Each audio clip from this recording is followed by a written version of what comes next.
வணக்கம், welcome back to my channel love to beautify. நான் Madhu Raghuvaran. So இன்றைக்கி நான் ரொம்ப எக்ஸைட்டடான ஒரு வீடியோ போட போகிறேன். என்ன அப்படின்னா, இது வந்து ஒரு hair extension application tutorial.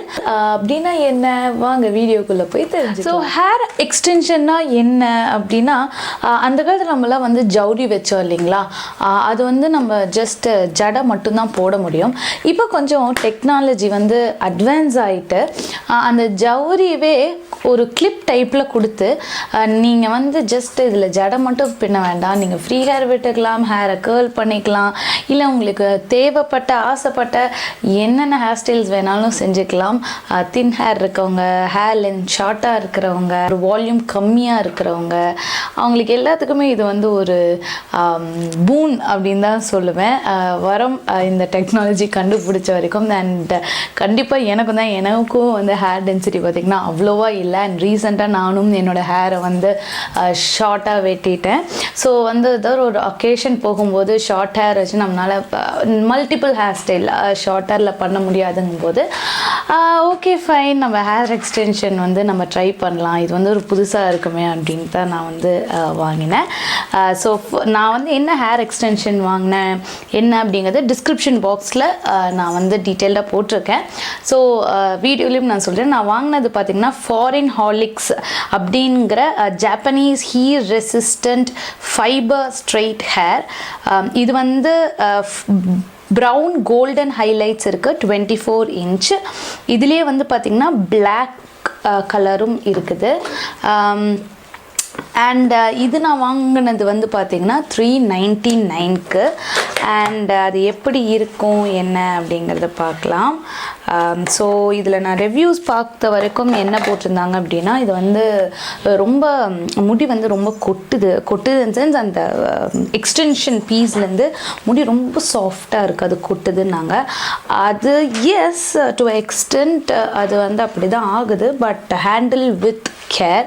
So இதுதான் அந்த ஹேர் எக்ஸ்டென்ஷன். ரொம்ப எக்ஸைட்டட். ஏன்னா எனக்கு வந்து ரொம்ப லாங் ஹேர் இருக்கணும்னு ரொம்ப ஆசை. பட் ரொம்ப ரிக்ரெட் பண்ணுவேன், லாங் ஹேர் இருந்தாலும் அதை மெயின்டைன் பண்ண முடியாது. ஸோ லாங் ஹேர் அக்கேஷ்னலாக இருக்கணுங்கிறது ரொம்ப ஆசை தான். So S. ஸோ இதில் பார்த்தீங்கன்னா உங்களுக்கு வந்து க்ளோஸ்அப்பில் காட்டுறேன். உங்களுக்கு இதில் வந்து 5 கிளிப்ஸ் இருக்குது. 1 2 3 4 and 5 5 கிளிப்ஸ் இருக்குது. அண்ட் இந்த ஹேரும் பார்த்திங்கன்னா மோர் டு நேச்சுரல் ஹேர் தான் இருக்குது. ரொம்ப சில்கி அண்ட் சாஃப்ட் ஹேர் இருக்குது.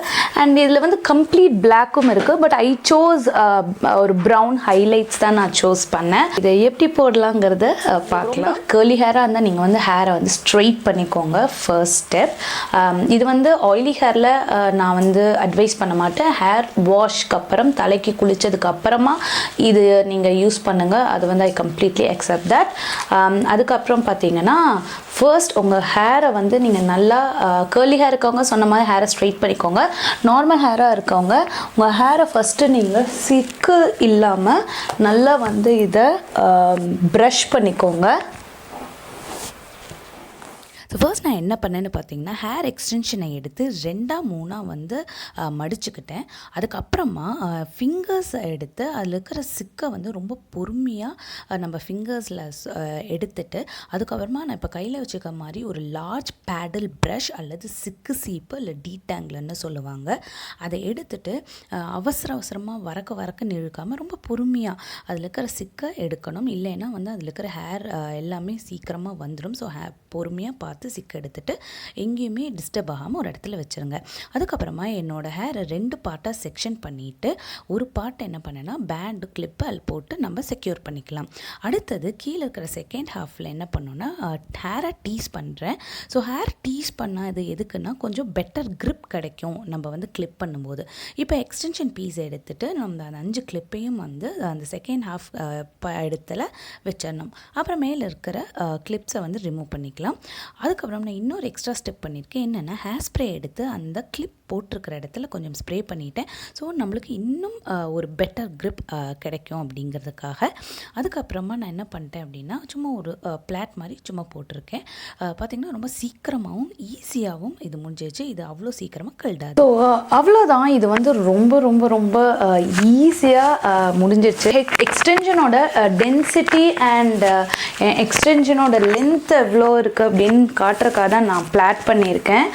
அண்ட் இது பாருங்கள், ரொம்ப ரொம்ப நேச்சுரலான ஒரு ஹேர் மாதிரி தான் இருக்குது. அண்ட் டோட்டலாக இது வந்து ஒரு வெயிட்லெஸ் ஆன ஒரு ஹேர். அண்ட் ரொம்ப சீக்கிரமாக நீங்கள் வந்து இதை நீங்கள் ஃபிக்ஸ் பண்ணிக்கலாம். ஜஸ்ட் ஒரு 5 கிளிப் மட்டும் கரெக்டாக கிளிப் பண்ணணும். நீங்கள் வந்து அந்த டிக்டாக் கிளிப் இருக்கீங்களா, அதே மாதிரி தான் இது வந்து இதே மாதிரி தான். இந்த கிளிப் பார்த்திங்கன்னா இந்த மாதிரி ஓப்பனாக இருக்கும் பின்னாடி. நீங்கள் என்ன பண்ணணும், உங்கள் முடியில் வந்து ஜஸ்ட் இந்த மாதிரி ஃபிக்ஸ் பண்ணிவிட்டு ஜஸ்ட் நீங்கள் இப்படி பண்ணிங்கனாலே இந்த டிக்டாக் கிளிப் எப்படி யூஸ் பண்ணுவீங்களோ அதே மாதிரி தான் எக்ஸாக்டாக ரொம்ப ரொம்ப ஈஸி டு யூஸ். அண்ட் நான் எந்த ஹேர் ஸ்டைலும் பண்ணாததுக்கு காரணம் என்னென்னா உங்களுக்கு வந்து சிம்பிளாக வந்து இதை செஞ்சு காட்டலாம் அப்படிங்கிறதான். இதில் என்ன போட்டுன்னா இது வந்து ஹீட் ரெசிஸ்டன்ட். ஸோ நீங்கள் ஹேர் ஆல்ரெடி ஸ்ட்ரெயிட்டாக தான் இருக்குது. ஸோ நீங்கள் வந்து மறுபடியும் ஸ்ட்ரெயிட் பண்ண வேணாம், பட் கேர்ள் பண்ணிக்கலாம் ஹேரை. போட்டுட்டு தயவு செஞ்சு தூங்காதீங்க ஃபர்ஸ்ட். அண்ட் ரெண்டாவது பார்த்தீங்கன்னா பெரிய இது வந்து ரொம்ப பெரிய கோம்பு. இது டீடாங்கில் நல்ல பெரிய பல் இருக்கிற இடம். இந்த மாதிரி சின்ன கோம்பில் பண்ணிங்கன்னா 4 யூஸில் இருக்கிற எல்லா முடியுமே வந்துடும். சின்ன கோம்பு வச்சு நீங்கள் வந்து சீவக்கூடாது. வேணால் நீங்கள் இந்த கீழே இப்படி வேணால் சீவிக்கலாம். பட் ஐ ஆல்வேஸ் சஜஸ்ட் இந்த மாதிரி ரொம்ப ஒயிட் டூத் ஒரு டீடாங்கில் வச்சு தான் நீங்கள் வந்து இது சீவணும். அண்ட் இதை எப்படி வாஷ் பண்ணணும் அப்படின்னா ஒன்றும் இல்லைங்க. இதை வந்து நீங்கள் ரெகுலராக யூஸ் பண்ணுற ஷாம்பூவில் நீங்கள் நல்லா மெதுவாக ரொம்ப மெதுவாக ஜென்டிலாக இதை வாஷ் பண்ணிவிட்டு ஏர் ட்ரை பண்ணணும். இது ஹேர் ட்ரையர் யூஸ் பண்ணாதீங்க, ஏர் ட்ரை, அதாவது காற்றுலேயே காயணும். ஸோ அவ்வளோதான். ரொம்ப easy to use and easy to maintain. உங்களுக்கு இந்த வீடியோ பிடிச்சிருந்தா மறக்காமல் லைக் பண்ணுங்கள், சேனலை சப்ஸ்கிரைப் பண்ணுங்கள் அண்ட் ஷேர் பண்ணுங்கள். மறுபடியும் இன்னொரு வீடியோவில் சந்திக்கலாம். பாய்.